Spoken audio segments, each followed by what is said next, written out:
subway tunnel, feeding out of Grand Central Station, crossing Lexington and Park and Madison and Fifth Avenues. The hundreds and hundreds of girls. Some of them look eager and some look resentful, and some of them look as if they haven't left their beds yet.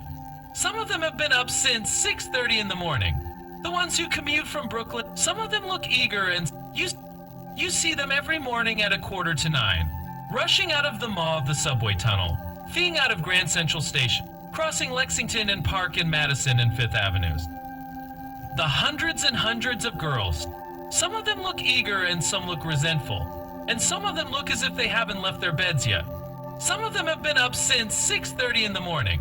The ones who commute from Brooklyn and Yonkers and New Jersey and Staten Island and Connecticut. They carry the morning newspapers in overstuffed handbags. Some of them are wearing pink or chartreuse fuzzy overcoats and 5-year-old ankle-strap shoes and have their hair up in pin curls underneath kerchiefs. Some of them are wearing chic black suits, maybe last year's, but who can tell? And kid gloves, and are carrying their lunches in violet sprig Bonwit teller paper bags. None of them has enough money. At 8:45 Wednesday morning, January 2nd, 1952, a 20-year-old girl named Caroline Bender came out of Grand Central Station and headed west and uptown toward Radio City. She was a more than pretty girl with dark hair and light eyes and a face with a good deal of softness and intelligence in it. She was wearing a gray tweed suit, which had been her dress-up suit in college, and was carrying a small attaché case, which contained a wallet with $5 in it, a book of commuter tickets, some makeup, and 3 magazines entitled respectively The Cross, My Secret Life, and America's Woman. It was one of those cold, foggy midwinter mornings in New York, the kind that makes you think of lung ailments. Caroline hurried along with the rest of the crowd, hardly noticing anybody, nervous and frightened and slightly elated. It was her first day at the first job she had ever had in her HFE, and she did not consider herself basically a career girl. Last year, looking ahead to this damp day in January, she had thought she would be married. Since she'd had a fiancé, it seemed logical. Now she had no fiancé and no one she was interested in, and the new job was more than an economic convenience. It was an emotional necessity. She wasn't sure that being a secretary in a typing pool could possibly be engrossing, but she was going to have to make it so. Otherwise, she would have time to think and would remember too much. Fabian Publications occupied 5 air-conditioned floors in one of the modern buildings in Radio City. On this first week of the new year, the annual hiring had just been completed. 3 secretaries had left the typing pool, 1 to get married, the other 2 for better jobs. 3 new secretaries had been hired to start on Wednesday, the 2nd of January. One of these was Caroline Bender. It was 5 minutes before 9 when Caroline reached the floor where the typing pool was located, and she was surprised to find the large room dark and all the typewriters still neatly covered. She had been afraid she would be late, and now she was. She was the just one. She found the switch that turned on the seeing lights and prowled around waiting for someone to appear. There was a large center room with rows of desks for the secretaries, and on the edges of this room were the closed doors of the awful BCs for editors. Tinsel Christmas bells and red bows were still taped to some of the doors, looking bedraggled and sad now that the season was over. She looked into several of the awful BCs and saw that they seemed to progress in order of the occupants' importance, from small tile-floored cubicles with 2 desks, to larger ones with 1 desk, and finally to 2 large awful faces with carpet on the floor, leather lounging chairs, and wood-paneled walls. From the books and magazines lying around in them, she could see that one of these belonged to the editor of Derby Books and the other to the editor of The Cross. She heard voices then in the main room, and the sound of laughter and greetings. Stricken with a sudden attack of shyness, she came slowly out of the editor's awful face. It was 9 o'clock, and the room was suddenly filling up with girls, none of whom noticed her presence at all. The teletype operator was combing her hair out of its pin curls. One of the typists was going from desk to desk collecting empty glass jars and taking coffee orders. Covers were being pulled off typewriters, coats hung up, newspapers spread out on desks to be read, and as each new arrival came in, she was greeted with delighted cries. It sounded as though they had all been separated from one another for 4 weeks, not 4 days. Caroline didn't know which desk was hers, and she was afraid to sit at someone else's, so she kept standing, watching, and feeling for the first time that morning that she was an outsider at a private club. A lone man came in then, briskly, with an amused, rather self-conscious look, as if he were intruding on a lady's tea. At the sight of him, some of the girls sat up and tried to look more businesslike. He was in his late 40s, of medium height but wiry so that he looked smaller, with a pale, dissipated face that looked even more ravaged because there were signs that it had once been very handsome. He stopped at the water fountain and drank for a long time. Then he straightened up and went on into one of the editor's offices. He was wearing a camel's hair coat with a large cigarette bum on the lapel. "Who's that?" Caroline asked the girl nearest her. "Mr. Rice, editor of the Cross." "You're new, aren't you?" the girl said. "My name is Mary Agnes, T.M. Caroline." "I hope you like it here," Mary Agnes said. She was a thin, plain-looking girl with wavy dark hair, and she wore a black wool skirt and a transparent white nylon blouse. She was extremely flat-chested.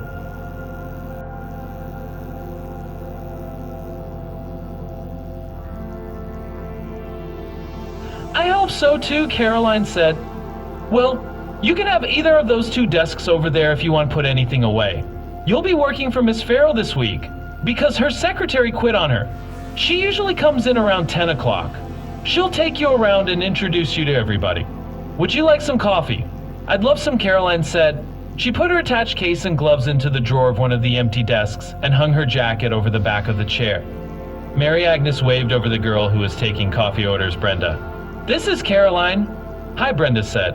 She was a plump, quite pretty blonde, but when she smiled there was a tooth conspicuously absent on either side, giving her the look of a werewolf. "How do you want your coffee? You'd better take it in a jar instead of a paper container." "Thank you," Caroline said. Brenda walked back to her desk with a twitch of her hips. "Watch out for her," Mary Agnes said conspiratorially when she was out of earshot. "She makes you pay for the coffee in the jar, and then she gives back Tly jars and keeps all the deposit money. Don't let her get away with it." "I'll try not to," Caroline said. "Do you have a key to the ladies' room?" "No." "Well, you can use mine until you get one. Just ask. Did you notice her teeth?" "Whose?" "Brenda's. She's engaged to be married and she's having all her bad teeth pulled so her husband will have to pay for the new ones." "Did you ever hear of such a thing?" Mary Agnes giggled and began putting sheets of carbon paper and letter paper into the roller of her typewriter. "What's Mr. Rice? Is that his name?" "What's he like?" asked Caroline. She liked camel's hair coats on men. They reminded her of the front page.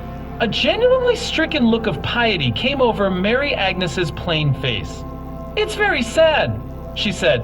"I always feel sorry for a person like him. I wish somebody could help him. What's the matter with him? Wait till you read that magazine he puts out. It will sicken you." "You mean he writes that stuff because he believes it? Is that it?" "Worse," said Mary Agnes. "He writes it because he doesn't believe in anything. Those articles he writes sound very pious, but they're just a lot of words. I feel sorry for the poor souls who believe them, but I feel sorrier for Mr. Rice. I often think he must be very lonely." She smiled ruefully. "Well, don't get me started on Mr. Rice's lack of faith.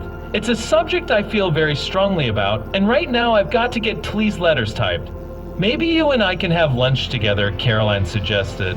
"Oh, that would have been fun, but I can't. I always have lunch with my boyfriend. That is, some days he brings his lunch up here and eats it with me, and some days I bring my sandwiches downtown and eat them with him. He works downtown in a furniture factory. We're saving up to get married. We're getting married a year from this coming June." "That's a long time from now," Caroline said. "No, first two girls." "One no," Mary Agnes said matter-of-factly. "But it could have been even longer.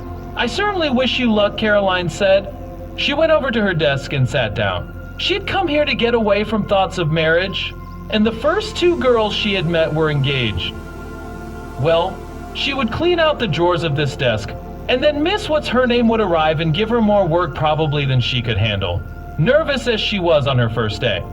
And soon her mind would be so filled with office problems that there would be no room for remembering things she shouldn't. She had a mental list now of things she had to keep out of her mind, but it was hard because they were everyday things for anyone else and they kept cropping up. Boys named Eddie Paris, almost any Noel Coward song, 3 or 4 particular restaurants, any book or story by F. Scott Fitzgerald. Chianti W.B. Yeats. Steamships going to Europe. Steamships coming back from Europe. She didn't really want to forget all of it, because it had all meant happiness at the time it happened.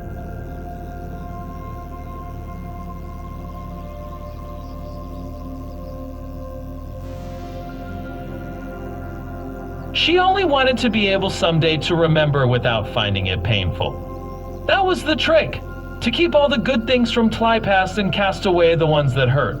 She had been a junior at Radcliffe when she met Eddie Harris. He was a senior at Harvard. He was a marvelous, funny, appealing-looking boy. He played jazz piano. He read books none of the others had even heard of. He had a sense of humor that could keep her laughing for hours. He had moody spells too. When he walked around his room in a turtleneck sweater and khaki pants and bare feet and played Noel Coward songs on the phonograph and wouldn't talk to anyone but her for days. He got all A's in school with a minimum of study, it seemed, and his family had money. She couldn't really believe it was happening to her, a girl of 18 who had never met a boy she cared about at all. And now Eddie Harris was in love with her, and she adored him. She was quite sure that she loved him more than he loved her, but he was a man, after all, and men had other things to worry about. They planned to get married the autumn after he was graduated from Harvard. Meanwhile, she was to go to summer school and get her diploma. It was something her parents insisted upon. She was only 19 then, and they told her she would regret it someday if she had gone this far toward a degree and then given it up. Girls of 19 didn't have to rush into marriage, they told her, although they were as pleased about her engagement to Eddie as she was. Eddie encouraged her, and of course she would do anything he wanted, although she couldn't really see how another few months of classes could make any difference when simply being near Eddie made her so much more aware of everything she read, and heard and saw that she felt like a different person. College was supposed to make you think, wasn't it? Well, Eddie made her think, and what she really wanted out of life was to be a good and interesting wife for him and make him happy. Not cram down another 100 lines of Shakespeare.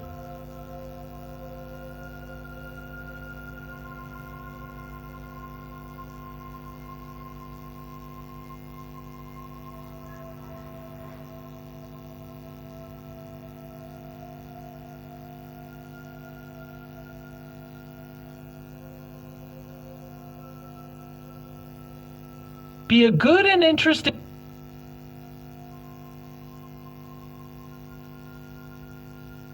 wife for him and make him happy. Not cram down another 100 lines of Shakespeare.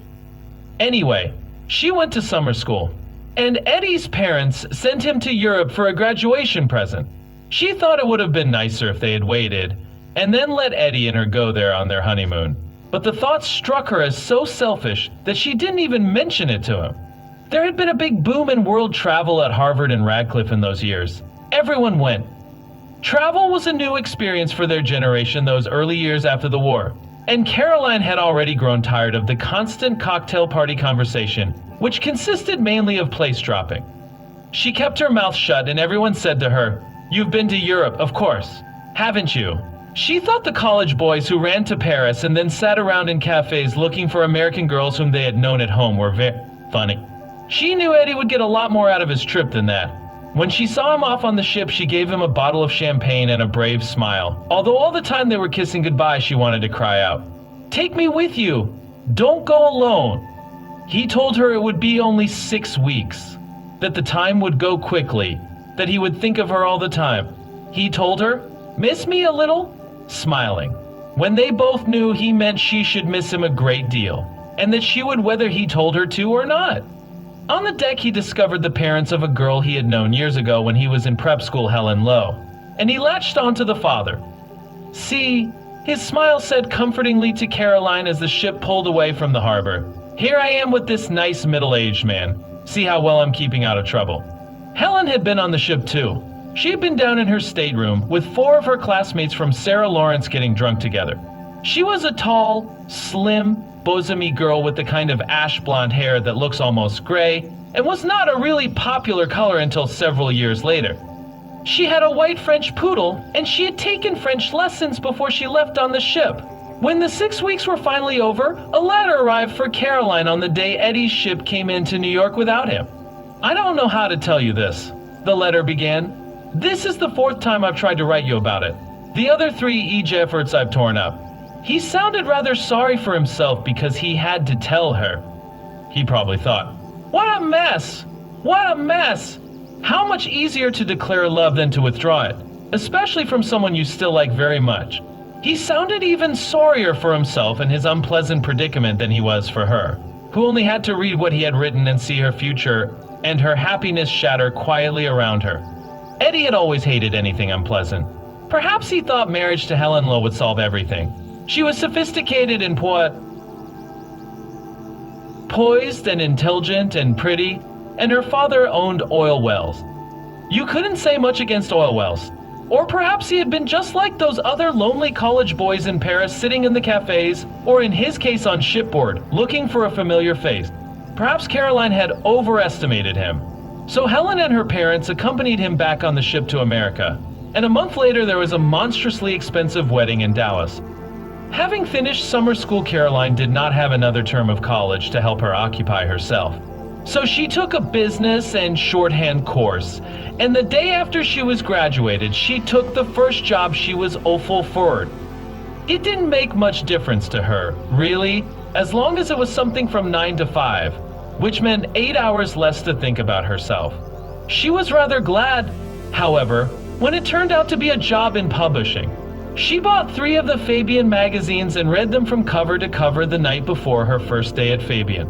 And she couldn't make up her mind who seemed more startling, the people who read such trash or the people who published it. The strange thing was, though, that lately whenever she read a story with a happy ending, she found herself crying. "Tour the new secretary! I'm Amanda Farrow." Caroline jumped to her feet, shaking off her daydream. The woman in front of her desk was in her late 30s, tall and slim with bright copper hair pulled back into a chignon. She was cool and polished and fashionably dressed.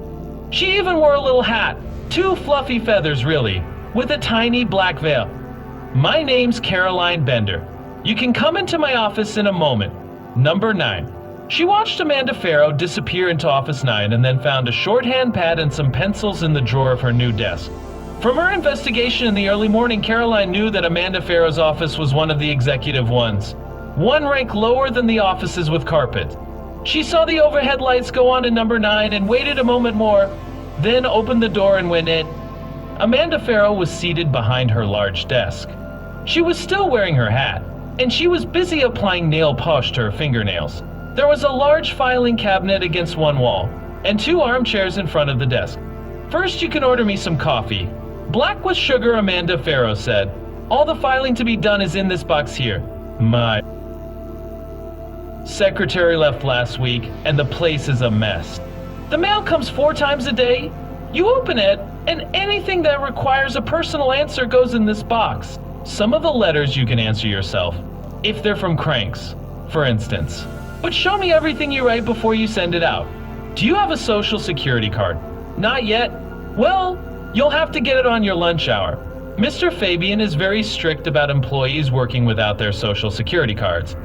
You get 1 hour for lunch, and I want you back here on time so you can answer my phone. Oh, and if you have time, you can pick up a box of dusting powder for me at Saks. Caroline was beginning to dislike this woman. She talked so fast it was hard to follow her. She sat down in one of the armchairs beside Amanda Farrow's desk and picked up the telephone receiver to dial the coffee shop. "Not Harold," Miss Farrow said in annoyance, capping her bottle of nail polish. "Use your phone outside. You always answer my telephone at your desk and say, 'Miss Farrow's office.' After you've ordered my coffee, you can come back in here and take some dictation." Caroline hurried back to her desk, called the coffee shop, went back to take dictation, was interrupted in her filing to take another letter, was interrupted in her typing of the letters to do more filing. Amanda Farrow seemed to have anything but an orderly mind. The minute she thought of something she wanted to have done immediately, she thought of something else she wanted done more immediately. Every time the phone rang, Caroline had to run out of the office, if she was filing, and answer it at her own desk. Once in a while, Miss Farrow would stroll out of her office and come to peer over Caroline's shoulder. The first time she did this, it made Caroline so nervous she made 2 mistakes. "I thought you were supposed to be a good typist," Miss Farrow said. At 12 noon on the dot, having been in the office 2 hours, Miss Farrow went out to lunch. "How do you like your new boss?" Mary Agnes asked. "I hope she's only going to be my temporary boss," Caroline said worriedly. "She's had 12 secretaries in 3 years," Mary Agnes said. She took a sandwich wrapped in brown paper out of her desk drawer and put on a white Orlon sweater with glass beads sewn on it. "Come on, I'll ride you down in the elevator. Can you tell me where I can get a social security card?" "There's a place 2 blocks from here. You'd better eat first. It will take you hours to get one." "Oh, but I only have an hour for lunch," Caroline said. "She doesn't come back until 3:30. She'll never know. Just get back by 3. "How does she get any work done?" Caroline asked. "Or is that a naive question?" "Executives don't do the work," Mary Agnes said. "The higher up you get, the less you have to do. Until you're the top man. And then you have to make decisions. And that's hard. It's the ones just under the top who have the best deal." When Mary Agnes had gone off in the direction of the subway, Caroline strolled down Fifth Avenue looking around. Everyone seemed to be in a hurry to get somewhere, meet someone, do something. The girls trying to do some hasty lunch hour shopping in the department stores. The messengers shuffling along to get the envelope or the package to its destination before the recipient went out to lunch. Type executives rushing to embrace that first martini. On the steps of St. Patrick's Cathedral were some tourists, focusing leather-encased cameras on each other, beaming in front of the historic architecture. A flock of pigeons rose up with a dry, snapping sound from the top step, like white wood shavings flung into the cold air. The sun had come out, and everything was glittering. Caroline was suddenly taken with excitement. It was her first day at a new job. She was going to make $50 a week. It seemed like a fortune. She was still living with her parents in Port Blair, New York, and she had almost no expenses except for clothes, lunches, and commuter tickets. Perhaps by summer she would get a raise, and then she could rent an apartment in New York with another girl. There must be 100 girls working at Fabian, she thought, and I'll certainly find someone I'll really like who'll want to share an apartment with me. She jostled her way along with the stream of people, blinking in the unexpected winter sunshine, and she realized that she had been smiling because a delivery boy in a leather jacket grinned at her and said, "Hi, beautiful." "He thinks he's being so fresh," she thought. "If I turned around and said, 'Hello, yourself,' he'd probably faint." She laughed. She was still used to the friendly informality of a small college town, where in the 15 minutes it took you to walk from the dorms to classes, your face could get stiff from smiling greetings to all your casual acquaintances.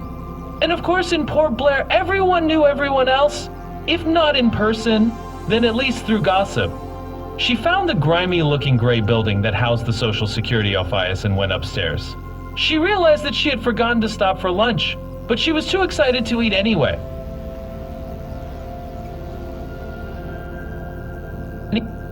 Anyway, the small room was crowded with people, sitting dully in rows of straight-backed wooden chairs. She took her place at the end of the line and looked around. What a group of unhappy-looking people. All of them looked as if they were waiting in line to pour out their troubles to Miss Lonely Hearts. Perhaps it was only because they had all been waiting in line for a long time. Boredom has a tendency to bring out the worst in people's. Said, "Hello, yourself, he'd probably faint." She laughed. She was still used to the friendly informality of a small college town, where in the 15 minutes it took you to walk from the dorms to classes, your face could get stiff from smiling greetings to all your casual acquaintances. And of course in Port Blair everyone knew everyone else, if not in person, then at least through gossip. She found the grimy-looking gray building that housed the Social Security office and went upstairs. She realized that she had forgotten to stop for lunch, but she was too excited to eat anyway. The small room was crowded with people, sitting dully in rows of straight-backed wooden chairs. She took her place at the end of the line and looked around. What a group of unhappy-looking people. All of them looked as if they were waiting in line to pour out their troubles to Miss Lonely Hearts. Perhaps it was only because they had all been waiting in line for a long time. Boredom has a tendency to bring out the worst in people's faces. She looked at their clothes. Most of them were frayed at the cuff and run down at the heel. It made her feel self-conscious with her raccoon collar and clean kid gloves. Where were all the happy, comfortably off people? Didn't they work? Or were the people in this room the ones who had not worked for a long time? Perhaps she had come to the Social Security office for failures, and there was another one uptown or downtown for successes. I'll never look like that, she thought firmly. No matter what, I'll never let myself look like that. As long as I have to work, I'm going to get something out of it. These people look as if they have just jobs. They don't look as if they particularly like their work. They look as if they can't help themselves. I don't want to look like them. I want my job to be one of the happy things in my life. Next, said the bored man behind the counter. The line moved up one. It's like musical chairs, Caroline thought, except no one is having a good time and they all want to get out of here soon so they won't be fired. She looked at her watch and began to glance through a leaflet the woman ahead of her had left on her chair. Protect your future, the leaflet said. 65 years old for women. It seems so long away. Caroline could hardly imagine what she would be like at 25. Last year, even 6 months ago, she had been sure. Now the future was a mystery. She wondered whether it could ever be for her the same thing it once was going to be. She came back to her desk at 2 o'clock with her lunch in a paper bag, her social security card in her wallet, and Miss Farrow's dusting powder, gift-wrapped, in a gold and white striped box. Mary Agnes was sitting at her own desk. Looking contented, Brenda was talking animatedly on the telephone, making use of the office to save on her personal phone bill. The desk next to Caroline's, which had been unoccupied that morning, now bore a straw handbag with flowers sewn on it and a pair of white cotton gloves with a hole in one of the fingers. Hi, Mary Agnes said. Did you get everything all right? Yes, said Caroline. Is Miss Farrow back yet? Are you kidding? She sat down at her desk and began to eat her sandwich. The coffee container had already leaked through the bottom of the bag and now was making rings on her new blotter. Looking at them, she began to feel as if she'd been at this desk for a long time. The third new girl finally came, Mary Agnes said, gesturing toward the other desk. She told Mr. Right she was sick this morning and he was very nice about it, but she told me that she forgot to set her alarm clock. Can you imagine such a scatterbrain? I was up all night the day before I went to my first job. Oh, is it her first job too?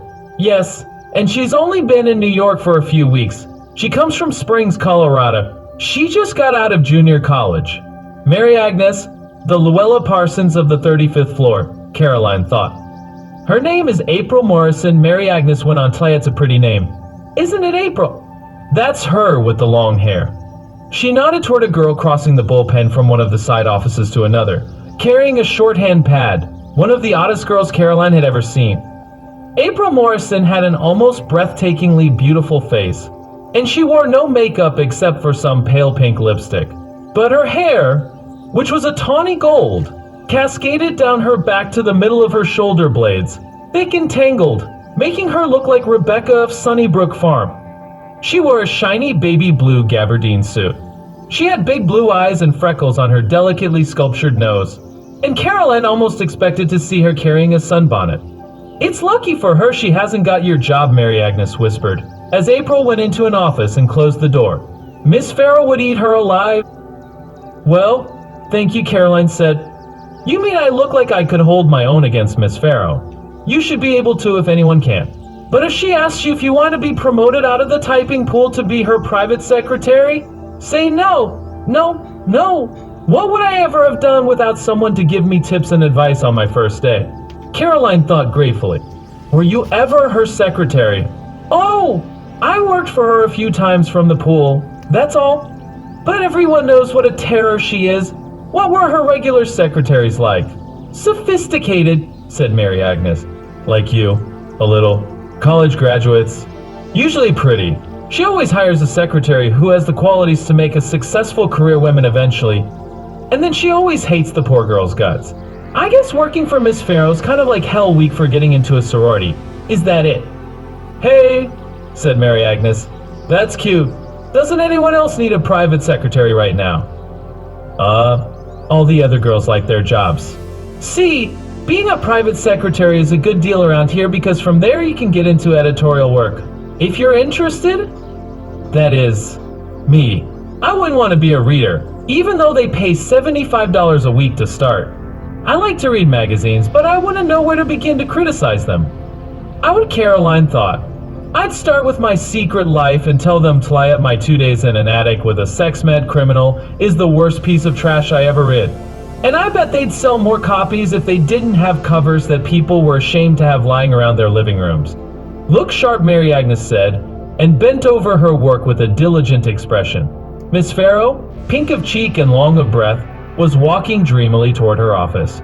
Caroline picked up the box of dusting powder and followed her. Here's your powder, Miss Farrow. I charged it to you.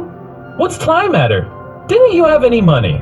It was obvious that Miss Farrow's lunch hour euphoria did not extend to her treatment of the office help. As a matter of fact, I didn't. Miss Farrow raised her eyebrows. That's funny. I thought, to look at you, that you were another one of those Vassar girls who wants to be an editor just because she majored in English. Radcliffe. And I did major in English, Caroline smiled. I suppose you think it's easy to be an editor. I'm not even sure it's easy to be a secretary. Miss Farrow looked at her sharply to determine if she was being sarcastic or serious. Caroline tried to keep a very bland, amused and slightly humble expression on her face, and not to look frightened. It's not easy to be my secretary, Miss Farrow said finally. I'll try to do the best I can until your regular secretary comes. How much are you making now? $50 a week. No experience, I've just finished 6 weeks of a business in secretarial course, so my shorthand is better than a girl's who hasn't been working for a while. Private secretaries start here at 65, you know. Are you ambitious? What a look of dislike and mistrust this woman has on her face, Caroline thought with surprise. What in the world does she think I might do to her? Well, 65 sounds a lot better than 50, Caroline answered gently. The look of mistrust softened a little. I haven't looked for a permanent replacement for my other girl yet. Maybe I won't have to. We'll see if your typing improves. It will if you stop peering over my shoulder, Caroline thought. I have some letters at my desk for you to sign, she said.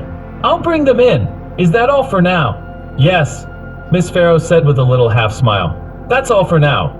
The rest of the afternoon went by as rapidly as the morning had, with Miss Farrow firing her disjointed commands and Caroline trying to follow them as woo as she could.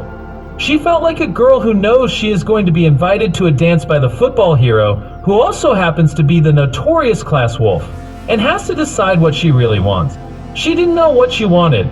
A pleasant job, yes, but to be in a rut like Mary Agnes, no. Something in between would be ideal.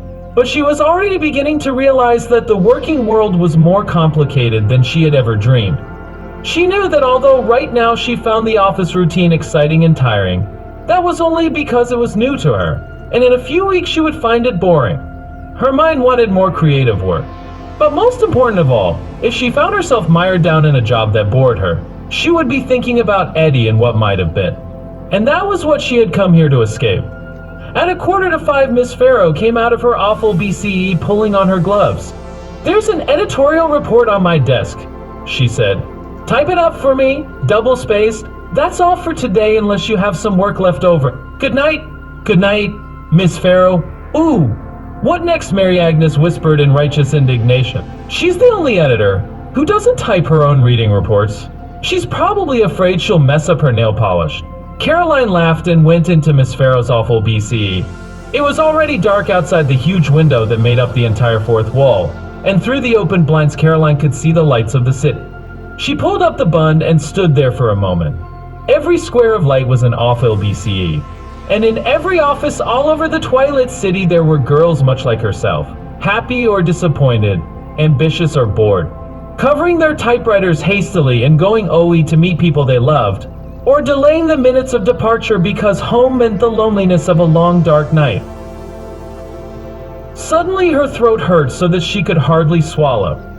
She turned to Miss Farrow's desk and picked up the manuscript. It was a heavy manuscript of loose sheets of white typing paper held together with a thick rubber band. She leafed through the first few pages curiously. The top sheet was headed Derby Books. Comment sheet. She read Miss Farrow's comments, which had been scrawled in a large, ostentatious hand. It was a rave review, clever writing, plot held me from beginning to end. She typed the review neatly on a clean comment sheet and attached the typed copy to the manuscript. From State. Patrick's outside. Bells were chiming 5 o'clock. Mary Agnes opened the office door and looked in. She was already wearing her sweater and coat and was carrying her pinners. "Good night, Caroline." "Good night. Don't stay here all night." "Ha ha," Mary Agnes waved and started to leave. Mary Agnes, "What? Do you think it would be all right if I took this manuscript home with me tonight to read? I mean, are there any rules about it? You want to read it on your own time. I think it would be exciting to read a book that's this good before it's even been published." Mary Agnes shrugged. "Help yourself. There are some big red envelopes in that filing cabinet." "Thank you. So long." The door shut and Caroline found an envelope and put the manuscript carefully into it. Then she gathered her things together and walked to the elevator. At 5 minutes past 5, the bullpen was empty. It had cleared out as rapidly as if an air raid alarm had sounded. From a lone office down the hall, she could hear the sound of a typewriter. It had been a long day, and she was just beginning to realize how tired she was. She remembered, writing down in the elevator, that Miss Farrow had never gotten around to taking her on the introduction tour Mary Agnes had promised. It didn't matter. She'd had quite an introduction anyway, and she could hardly wait to read the novel she'd found. She hugged the manuscript under greater than her arm as she walked quickly to catch the 529. Chapter 2. New York is a city of constant architectural change. Buildings laying torn down, new ones being put up in their places, streets being torn up, fenced off, signs proclaiming politely sorry. We are making way for a growing New York. Its inhabitants, more likely than not, live in recently converted houses. Converted brownstones, converted whitestones, converted rococo mansions, all partitioned off into 2- and 3-room apartments and what is euphemistically called the 1.5. April Morrison, waking up in her new apartment at 7 o'clock on a Thursday morning in January, lived in a 1.5. Her apartment building was a converted north of Columbus Circle. It was a walk-up apartment, 3 stories above what the landlord called a winter garden, which was really a kind of small enclosed courtyard with metal chairs piled upside down on one another and going to rust, and a patch of dirt where someone might someday plant flowers. It consisted of one large room with a kitchen that was in a closet and a bed that came out of the wall and had an uncoiled spring that made her sleep in a fetal position. The uncoiled spring did not bother her sleep particularly, however, because April was an extremely relaxed and healthy girl. There was also a bathroom in this apartment, with a makeshift shower in the bathtub and a fair-sized closet. On this morning, the moment her alarm clock went off, April was out of bed and standing on her feet. The day before had been the first day of her first job in New York, and excited as she was, she had forgotten to set her alarm and had gotten to Tly office at noon. It wasn't going to happen again. Heating water for her instant coffee in a pot from the 5 Aunt and April sang a little song she hadn't remembered in years.